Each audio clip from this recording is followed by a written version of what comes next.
प्यार का चस्का। शहर के कॉलेज में पढ़ने वाला अमित छुट्टियों में अपने गांव आया तो उसकी माँ बोली, मेरी सहेली चंदा आई थी। वह और उसकी बेटी रंभा तुझे बहुत याद कर रही थी। यह कह गई है कि तू जब गांव आए तो उनसे मिलने उनके गांव आ जाए, क्योंकि रंभा अब तेरे साथ रहकर अपनी पढ़ाई करेगी। यह सुनकर दूसरे दिन ही अमित अपनी माँ की सहेली चंदा से मिलने उनके गांव चला गया था। जब अमित वहां पहुंचा तो चंदा और उनके घर के सभी लोग खेतों पर गए हुए थे। घर पर रंभा अकेली थी। अमित को देखकर वह बहुत खुश हुई। रंभा बेहद खूबसूरत थी। उसने जब शहर में रहकर अपनी पढ़ाई करने की बात कही तो अमित उससे बोला, तुम मेरे साथ रहकर शहर में पढ़ाई करोगी तो वहाँ पर तुम्हें शहरी लड़कियों जैसे कपड़े पहनने होंगे। वहाँ पर यह चुन्नी बुन्नी का फैशन नहीं है। कहकर अमित ने उसकी चुन्नी हटाई तो उसके हाथ रंभा के सुडौल उबारों से टकरा गए। उसकी छुअन से अमित के बदन में बिजली के करंट जैसा झटका लगा था। ऐसा ही झटका रंभा ने भी महसूस किया था। वह हैरान होकर उसकी ओर देखने लगी तो अमित उससे बोला, यह लंबी चौड़ी सलवार भी नहीं चलेगी। वहाँ पर तुम्हें शहर की लड़की की तरह रहना होगा। उनकी तरह लड़कों से दोस्ती करनी होगी।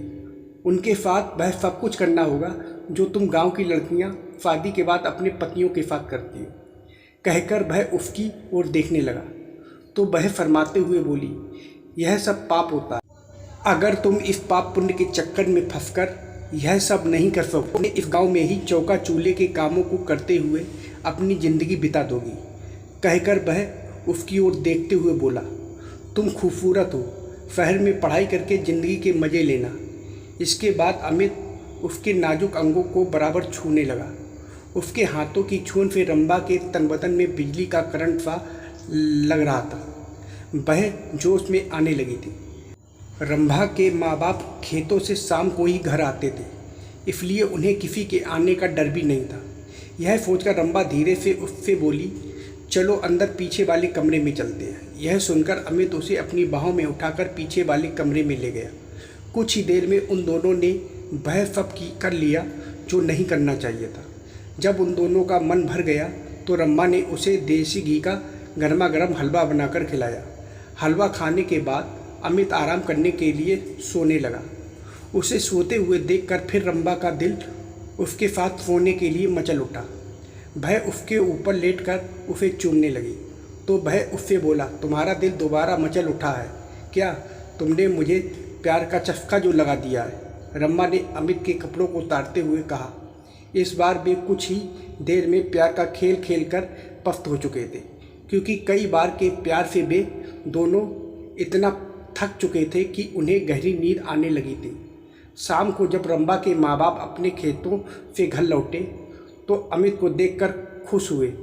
रंभा भी उसकी तारीफ करते नहीं थक रही थी।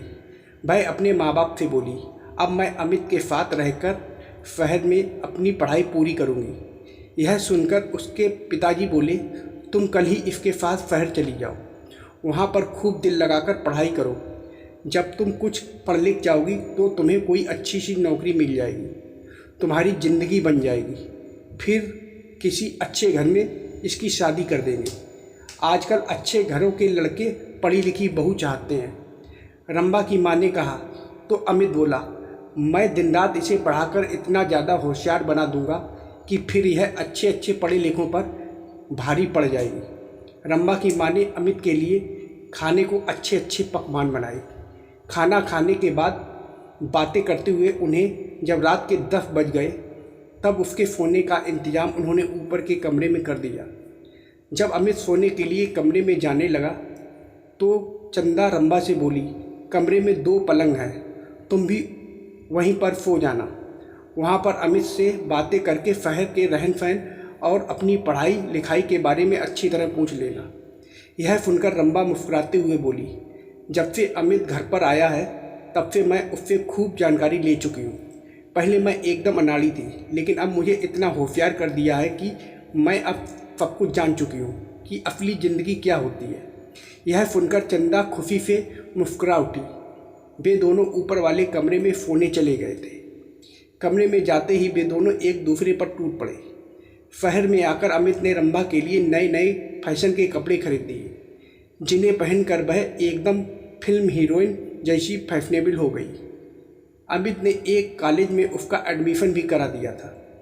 जब उनके कॉलेज खुले तो अमित ने अपने कई अमीर दोस्तों से उसकी दोस्ती करा दी, तो रंभा ने भी अपनी कई सहेलियों से अमित की दोस्ती करा दी। गांव की सीधी सादी रंभा शहर की ज़िंदगी में ऐसे रम गई थी कि दिन में अपनी पढ़ाई और रात में अमित और उसके दोस्तों के साथ खूब मौज मस्ती करती थी। जब रंभा शहर से दूसरी लड़कियों की तरह बन सवर कर अपने गांव जाती, तब सभी लोग उसे देखकर हैरान रह जाते थे। उसे देखकर उसकी दूसरी सहेलियां भी अपने माँ बाप से उसकी तरह शहर में पढ़ने के लिए जिद करके शहर में ही पढ़ने लगी थी। अब अमित उसकी गांव की सहेलियों के साथ भी मौज मस्ती करने लगा था। उसने रंभा की तरह उनको भी प्यार का चस्का जो लगा दिया था।